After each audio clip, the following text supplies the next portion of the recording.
So I met Enoch Glidden. Yes, awesome, so good.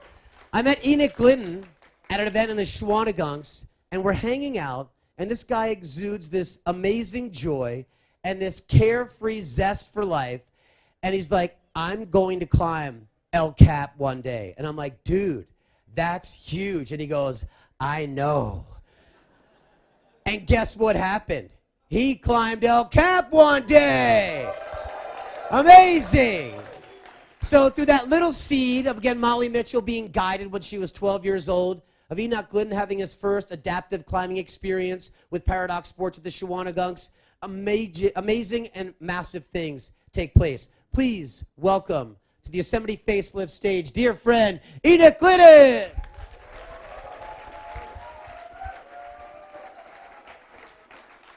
All right, he's unlocked. All good. Awesome, brother.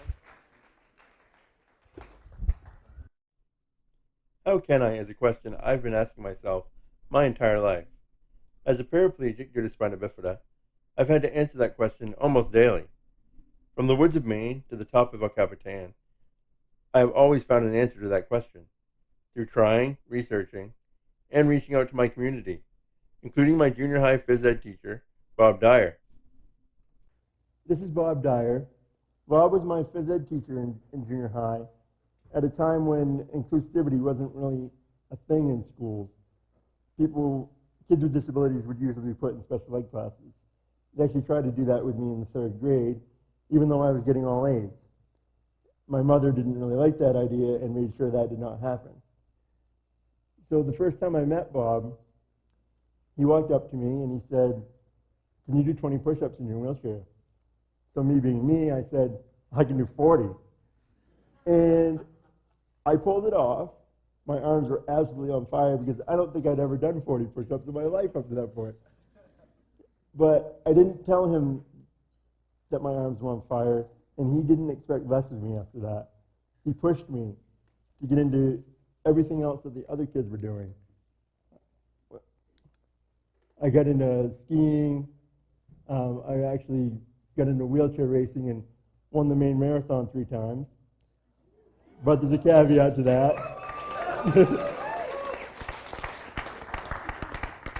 See, now when I say it that way, I sound awesome.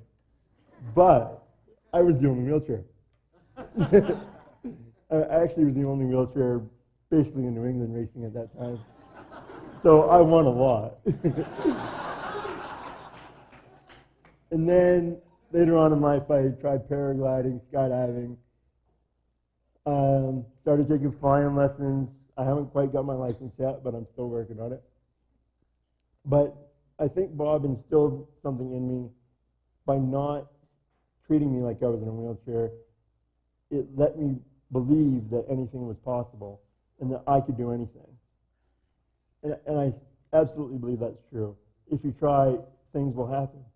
And you can keep trying until you succeed. I have made it my mission in life to teach others how to answer the question of how can I, to achieve any goal they set. Through my stories of achievement from wheelchair racing in high school to climbing El Capitan in Yosemite National Park, I want to show as many people as possible that I can't is just not true. I chose to prove my point in the film of my ascent of El Capitan. We got at least 7 people so far, so they're down to help here in the mornings. Morning. It is 6 o'clock in the morning, and we are headed to El Cap Meadow to do my first route on El Cap.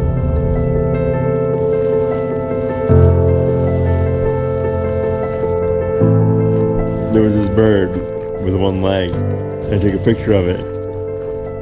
I realized that no one is ever going to tell that bird that it's disabled.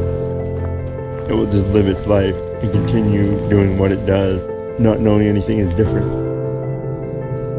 I was born with spina bifida, which left me paralyzed from the waist down, and I have a lifelong dream of climbing El Capitan.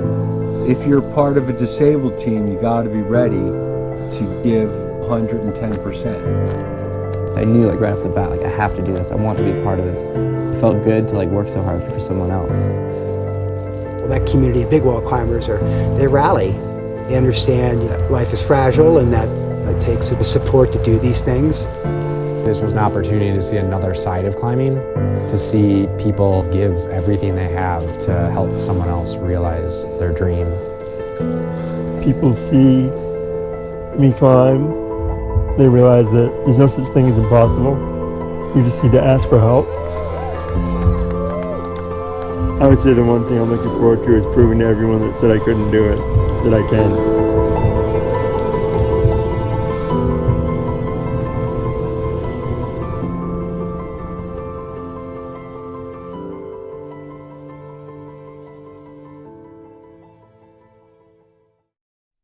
I relish the opportunity to speak to people of all ages, everywhere, to build their confidence, to adapt and overcome in any situation. I look forward to speaking to you soon.